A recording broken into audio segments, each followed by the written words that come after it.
assessment right now, which is just a few questions before I go ahead and get in there. And then I'm going to see you guys in a minute. So what we're going to do today is a body composition analysis and a test on your metabolism. That is the Bod Pod. That is the most accurate means on the planet for doing your body composition. What it's going to tell us is the percentage of your body that's fat, the percentage that's lean muscle and tissue. What it's also going to do is it weighs you before you get in and actually breaks your weight down into how many pounds of your body are fat, how many pounds of your body are lean muscle and tissue. So essentially it tells us why you weigh what you weigh. The reason why we do that is if you're stepping on the scale at home and you don't really see that much change in your number weight initially, you can get in the Bod Pod and say, oh, well, I lost 4 pounds of fat and put on 3 pounds of lean mass. So your number weight would essentially be the same, but your body composition would be getting better. What we're going to do is we calibrate the Bod Pod before you get in. And what the Bod Pod uses is called air displacement. So basically when you're in there, you're in there for 2 tests and they're 45 seconds each. So you're only in there for about a minute and a half. And what it does is it air displacement, all that means is that the air pressures are going to change. So about halfway through each test, you're going to hear the machine kind of click and pop, and that's going to be the air pressures changing. And so the only thing you may feel or your ears may pop like when you're in an airplane. But if some people's ears are not sensitive to it, mine were, and it was like they went full release, kind of went back and forth like that. And then, then it's over. Okay. So I'm going to calibrate it for you before we get in. Okay. So how many minutes am I going to be in there? So about a minute and a half. So that's fast. Yeah, you'll be in there for a test that's 45 seconds. I'll open the door, close the door back, 45 more seconds, and then it's over. Oh, wow. Why did I think this was like a 10-minute process? Oh, yeah. So one guy asked me one time, he's like, how long am I going to be in there? I was like, 3 or 4 hours. What? Oh, no. Just because it was fun. Because he was like, what? I'm like, nah. It's nothing to it. So I wasn't supposed to eat anything today, right? Right. I didn't eat and no working out like right before the test. And you have to wear like tights, so I'm wearing spandex. Right. Okay. So that's why basically whatever we get you to wear, it needs to mimic skin. The most accurate way to get a Bod Pod would be naked, but I don't need that in my life. Yeah. When you're in the Bod Pod, it's going to sound like this. Then you're going to hear a click. And those are the magnets closing the door. Oh, okay. And then about halfway through, you're going to hear some clicks and pops, and that's going to be when the air pressures change. So if your ears are sensitive, that's going to be when you'll hear the sound. So you'll hear it in a few seconds. Oh. It sounds like a pop. This is so futuristic. Like, oh my gosh. I'm like, this thing looks like I'm going to be asleep in like a space shuttle or something. Everybody thinks that it's going to do something weird, but like, is it going to take off? Right. So one guy told me he thought it was going to fill up with water. Oh my gosh. I told him, I said, you were really calm to think you're going to be underwater for a minute and a half. So this cylinder mimics the gas volume in an average human's thoracic gas volume. So we put that in as like our fake person. Okay. And so now, let me do one more calibration, and it tells me that it's time for you to get to your spandex. So just go ahead and get down to whatever you want to your weight in kilograms divided by your height in meters squared. Okay. So basically it's a formula that just plugs in your height and your weight. It does not take into account what that weight is made up from. So I have seen people, and there are a lot of people who have a healthy BMI, they're in a normal range, but if we put them in the Bod Pod, their body composition has them in a risky high category. Really? So yes, so BMI does not take into account what your weight is composed of. And on the other hand, I have people that are in an overweight or even an obese BMI, but then you can get in the Bod Pod and they're in the lean or the moderately lean categories. Oh, so wow. because they're heavy with muscle, basically. Okay. And so BMI is mainly just a formula that uses your height and your weight, and it gives you a score. That score places you into a category of being normal, overweight, obese, or underweight. Like I said, it doesn't take into account what that weight is made up for. A body composition analysis is more of an indicator of where you're at as far as your health goes. Okay. So let's say my BMI is high and I'm in the lean. Does that change the type of exercise I need to be doing, the type of foods I need to be eating? All of that really depends on your goals. So it kind of depends on what you're trying to accomplish. So if you're in a healthy category and your BMI says that you're overweight or you're obese, you're not overweight or obese.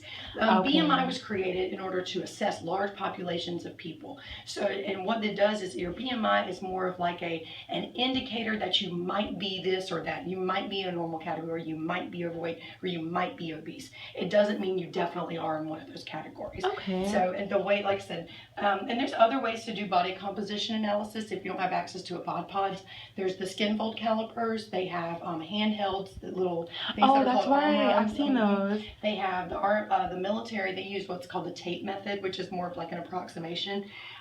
There's ultrasounds, there's DEXA scans, there's all different kinds. And so Whoa. BodPod is the most accurate. The most accurate. So whenever you're ready, you get to step on the scale. Oh my God. I'm going in. Okay, so when you're in the BodPod, I want you just to breathe normally. Try to limit your movement. I'll be out here the whole time. I'm going to close the door. There'll be a test for 45 seconds. I'll open the door and close it back, 45 more seconds, and then it's over. If at any time during the test you feel panicked underneath your left knee, look under, there's a green button. That will turn the machine off, okay? Okay. All right, see you in about a minute and a half, okay? Okay. All right. Oh, Jesus.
All right. Well, I told you. Hundreds and hundreds of these BodPods, and I would say probably 95% or more of the people that I've done, whether they be males, females, old people, young people, they usually come into one of those two categories right there. Okay. For females, what we want you to understand is that being over 40% is considered to be risky, which you are not over 40%. Yay. And being in this category, what it really is kind of an indicator of is that you may be approaching a risky high body composition or body fat percentage. And being at a risky body fat percentage, risky meaning it's going to put you at a higher risk for long-term health issues. But with the calorie intake guidelines that we're going to give you with the metabolic test and with the exercise that you're probably already doing, I've seen people decrease their body fat percentage anywhere from 2 to 6% every 30 days. Wow. Just depending on, just kind of depending on the amount of work that they put in. But really, it all kind of boils down to, I would say 90% of it's going to be your diet, which we're going to go talk about in just a minute. Okay. So anyway, your body fat percentage today was measured at 36.2%. Oh, wow. Which means the percentage of your body that's completely fat-free, lean muscle and tissue was measured at 63.8%. Tell me. Now, when I give people these two percentages, which one do you think they always tend to laser focus on, though? This one. Everybody. I'm looking at this one. I'm mostly good. But everybody always tends to focus on their fat. Yeah. So now what we're going to do is a test on your metabolism. So our bodies burn calories 3 different ways. We burn calories exercising, and we also burn calories just walking around, getting dressed, dropping our kids off, going to the grocery store. Those are called our lifestyle calories. And then the third way that we burn calories is involuntarily through our life functions. So breathing air, pumping blood, digesting food, kidney function, cell regrowth. And that's the portion that we're actually going to measure today. It's called your resting metabolic rate. It accounts for about 70% of your calorie expenditure in one day. Oh, wow. So we're going to measure your resting metabolic rate. I'm going to calculate your lifestyle calories and your exercise calories. And then once we have those 3 numbers, like I said, this is a very specific test to your body. We're going to know exactly how many calories your body needs to fuel you for those 3 things. And then based on what your goals are, which your goal is to lose a little bit of weight, we'll be able to adjust those calories so that you still have sufficient fuel to do those 3 necessary functions and to also lose weight. Awesome. Okay? So it's a 15-minute test, and I'll show you what it looks like. It's a 15-minute test, and you're going to be lying down, and you're going to be underneath this little astronaut mask. This stuff looks so cool. You're going to be underneath here, and what it's measuring is your gas exchange, so oxygen in and carbon dioxide out. Okay. And then I'll be doing your exercise calculations while you're lying down.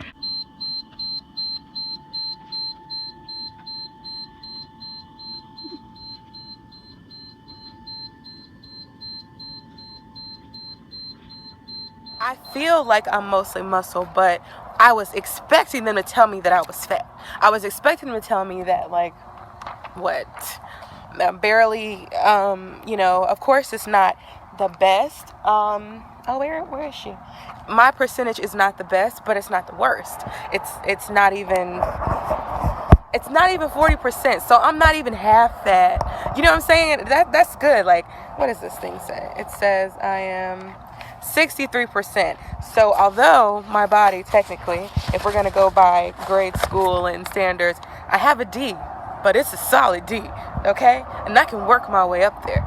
So I'm excited. I think this is going to change what I always thought my goal weight would be, because if I'm mostly muscle, then that just means that me being 130 might not look like I think. You know what I'm saying? Maybe 150 should be my goal. I don't know. I guess I'm just going to gauge it and keep saying that my goal weight is just to be fit, because that number thing is, I don't think that applies anymore.